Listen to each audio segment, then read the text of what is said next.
feel honored to be in these situations that I could use my voice and do the things I do. Yeah, I'm inspired by, life and all sorts of things. You can say something right now and it would inspire me to write a song or something to happen. Most kings just happen to be inspired by Basquiat drawing, the drawing, and he had most young kings get their head cut off on the bottom. And I looked at that and I was like, it's powerful. Just the statement in itself, lends itself for a song. Song starts inspired by Basquiat. My chariot's on fire. Everybody took shots, hit my body up, I'm tired. And then it's just, they build me up to break me down, to build me up again. They're like, oh, we need you back so we could kill your ass again. It's like this thing, this love, hate thing that the world has with success, period. I walk in every room as myself.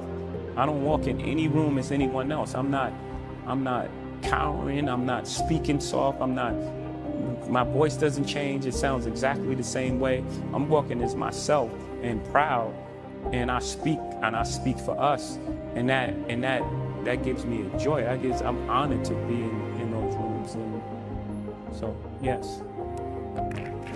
It's like, don't listen to anyone. Everybody's scared. Everyone tells you how things worked out, but it worked out for you that way.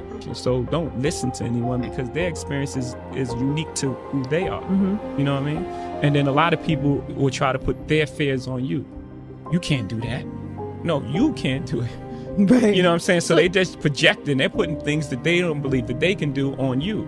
And you may possibly do it. Like my uncle, he was telling me, my uncle said I never sell 1 million records. I sold 1 million records 1 million times. So he was, I'm his nephew. I don't think he meant any malice. He wanted the best for you, but he just was didn't projecting believe. his fears and things that, are you crazy? How are you going to do that? How?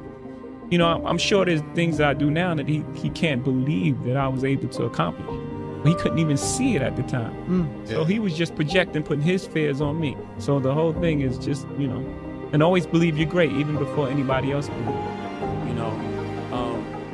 It's an extension of my family. It's like the things that I do. I tell my family all the time. I tell my grandmother, my mom. They're proud. They're super proud. They're strong women. And they won't ask me for anything. And I say, man, there are times where I don't want to get my picture taken, and I want to eat, and paparazzi take photos in your face and screaming at you and taking pictures, and you can't take your kid to the park. And I'm like, those are the sort of things that give the reason why I'm okay with it, and why I can cope and live with these things without much as a complaint. It's the things that it allows me to do, the spaces that it affords me, the rooms I'm allowed to go in as myself. It deals for the most part with success. It deals with people who you started your life off with and what success does to them. People look at you strange saying you changed, like you worked that hard to stay the same, like you're doing all this for a reason. And what happens most of the time, people change. People change around you because they start treating you differently because of your success. So you are changing. You don't change who you are, the core of who you are, the things you believe, the things you love, and the things you die for, and your principles. You don't change that, but you're going to change who you are. You're going to change. You can't do the same things. You can't hang on the corner. Some people may not be comfortable with that.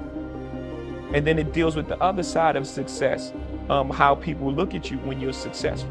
Media medals, people sue you, settle. Every step you take, they remind you again. So no matter how far you are, you still have that stigma on you of where you come from when you walk inside the door. Even if you have a tuxedo on, it's like, oh yeah, that's the guy who used to be this and did that. Most kings get their head cut off, right? In war, battle, and in life. At the end of the day, you've achieved everything you want. You've made it to the top of the throne, and at the end of the day, you just get your head cut off. Do things that are true to you. Most things that I'm involved with are extension of being creative. Rockaway's clothing company, it's part of who you are. And hip hop is your attitude and what you're trying to express, how you dress. I love sports growing up. I grew up in a household where sports was only 24/7. So these are all things that are comfortable for me. These are things that I like. So I would just say get involved in things that you love, and also have have a standard for yourself and have some sort of integrity and try to, find some sort of truth in what you're doing.